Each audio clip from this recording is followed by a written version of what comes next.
Welcome to the Deep Dive.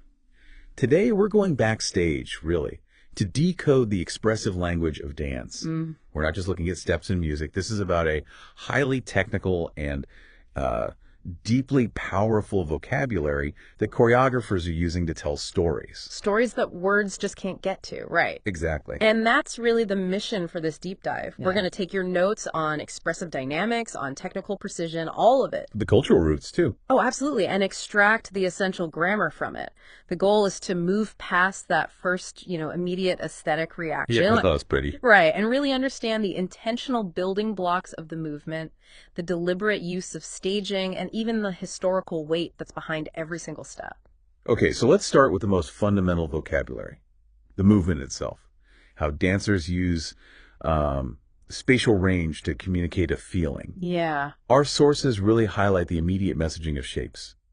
We talk about open shapes versus closed shapes. What's the instant impact of that choice? Well, it's pure emotional contrast, really. When you see a dancer move into an open shape, arms and legs are extended, posture is straightened, it has this expansive feeling. They're taking up more space. They are taking up space.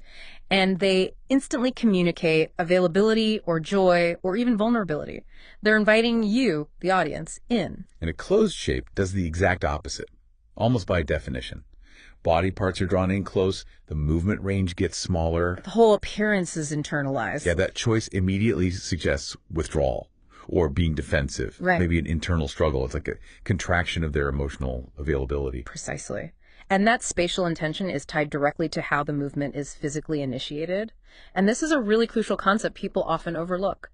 Where does the energy for that movement actually start? Okay. Choreographers use these terms, proximal and distal. Proximal meaning closer to the core, right? The body's center. Right. So when a movement's initiation is proximal, the energy flows from that core outward. You can think of a powerful, grounded rotation that starts deep in the torso, and then it just radiates out through the shoulder and extends all the way through the arm. It feels more whole, connected. It suggests rooted power, yeah. A connection to the earth or a kind of unified strength. But if you use distal initiation, you're doing the opposite. You're isolating the action at an extremity. A wrist flick, a small foot movement. The finger isolation, something like that. It's movement happening far away from the core. And that brings up a really important question. Why would you isolate? When a choreographer chooses distal movement, the visual effect is often, fragmentation or nervousness. The body isn't moving as a cohesive whole. It feels disjointed. So it could suggest something like frantic energy or anxiety. Or even a separation between the mind and the body. You get this appearance of all these micro movements overriding that core stability. So we have the basic vocabulary, the sort of nouns and verbs of the movement. But for that language to be effective, it needs just ruthless control. Mm-hmm. Which brings us to how technique really dictates the expression. Okay, so we have to spotlight the releve rising to demi-point or fully on point. It's such a foundational technical move. But it's so revealing. It is.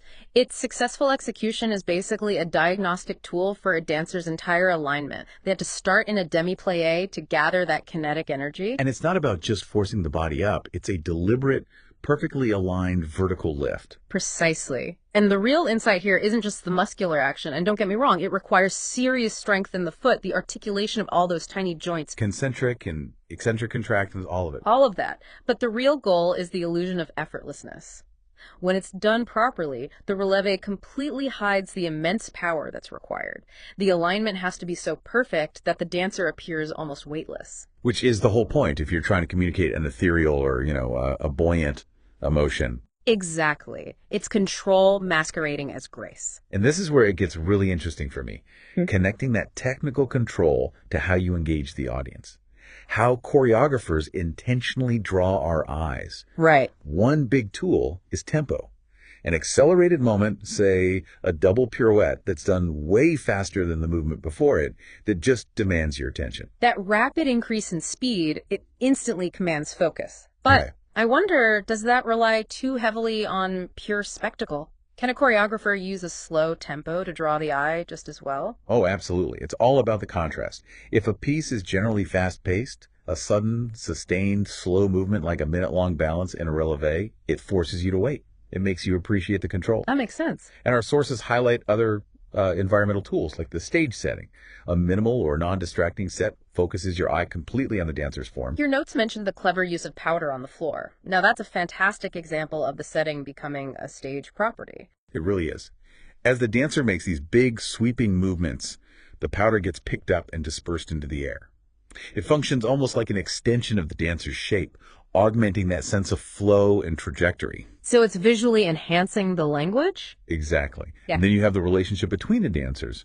Unison clarifies a movement motif, right? It establishes what it means in the story. And then if the choreographer introduces a contrasting movement among just a few of the dancers, that disruption. It immediately signals a shift in the narrative. Your eye is drawn to that new pattern. So what does all this manipulation of focus mean for the geometric structure of the dance? How do simple lines and curves create emotional meaning? Well, if we look at the use of angular poses, where you have oppositional, horizontal, and vertical lines creating right angles, that's not a natural human position. No, not at all. And that asymmetry creates this incredible dynamic tension. It suggests maximum power, excitement. It's like you're showing force moving in two different, maybe even conflicting directions at the same time. Right. It feels assertive, explosive. Whereas straight, vertical lines are going to emphasize strength and lead the eye upward and outward. That classic ballet line. Correct.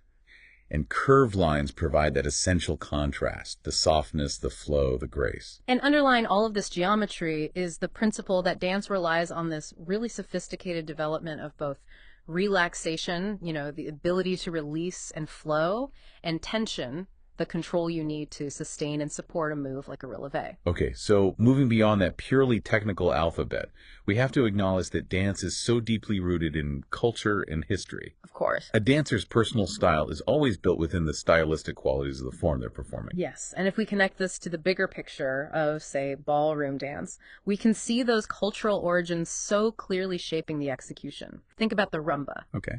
Its style is defined by these exaggerated rhythmic swung hip actions. It's grounded, it's sensual, and that directly reflects its Afro-Cuban origins. And now contrast that with something like the waltz. It's defined by smooth, continuous, floating, traveling movement. A completely different aesthetic. It's more restrained, ethereal, and it reflects those, 19th century European court sensibilities. The cultural purpose literally dictates the quality of the body's movement. Let's shift gears completely over to street culture. Breakdancing, or boboying, and begirling. It uses 4 distinct types of movement: top rock, down rock, freezes, and power moves. And power moves are they're incredible. They're fascinating. They are acrobatic feats that rely on raw speed, momentum, strength, and just unbelievable flexibility. When you look at those power moves, the spins, the flares, the head spins, is the focus on the speed, or is it on the sheer control needed to balance your whole body upside down? It has to be the control. The control is what elevates the execution. Crucially, in a power move, the dancer is typically supported only on their hands or their head. Right. They're harnessing all this circular spinning momentum while maintaining an inverted base. It's just physics applied to the human body in the most demanding way imaginable. Speaking of surprising cultural roots, let's talk about the Brazilian carnival dance, frevo. Our sources note that it actually originated in military band competitions. It's a wonderful piece of functional history.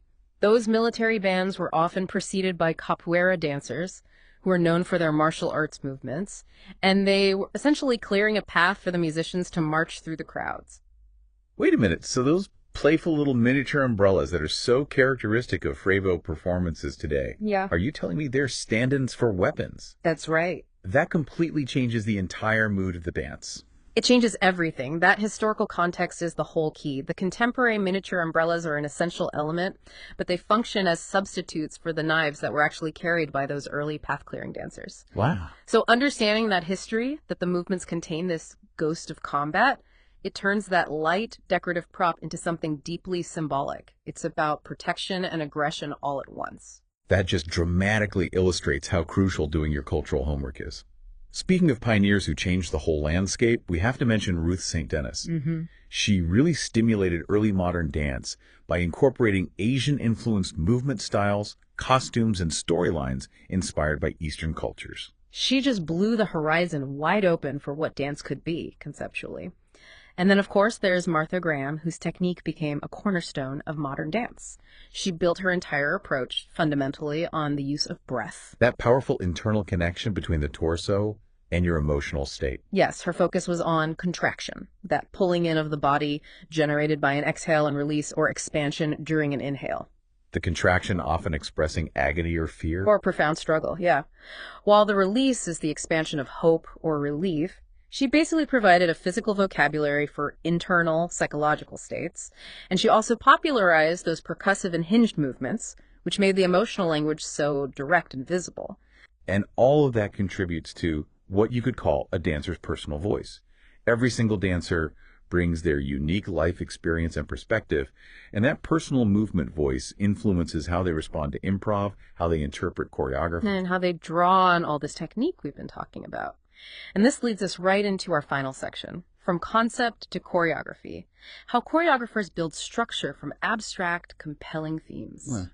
We have a really powerful example in the source material, focusing on the psychological, emotional, and physical effects of loneliness and isolation caused by the COVID-19 pandemic. That's a theme that is so universal, yet at the same time so deeply personal for everyone.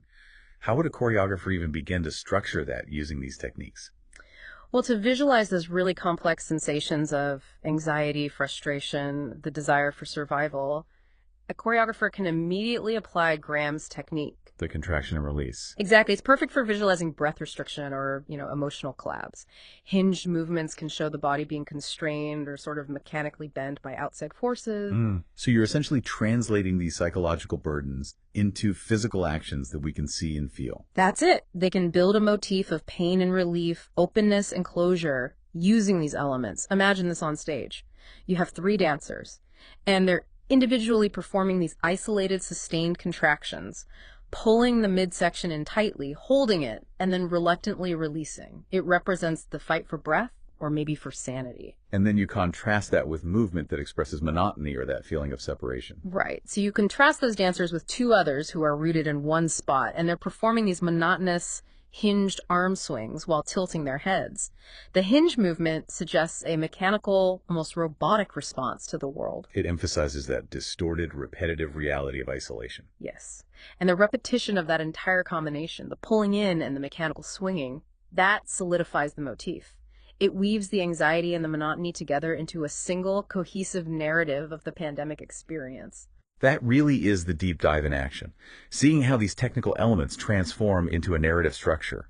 We've covered the whole spectrum here, from the microscopic, like the initiation of a movement, Proximal versus distal, all the way to the immense cultural and historical forces that define something like Frevo or the waltz. And those expressive dynamics, they rely on understanding both.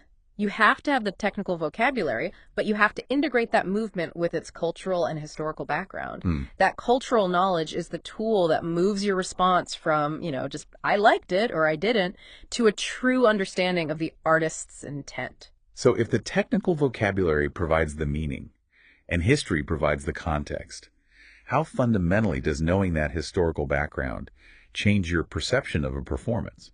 I mean, do we owe it to the artist to do our cultural homework, or is the expressive power of the movement itself enough to stand on its own? It's a vital question to consider the next time you witness the power of dance.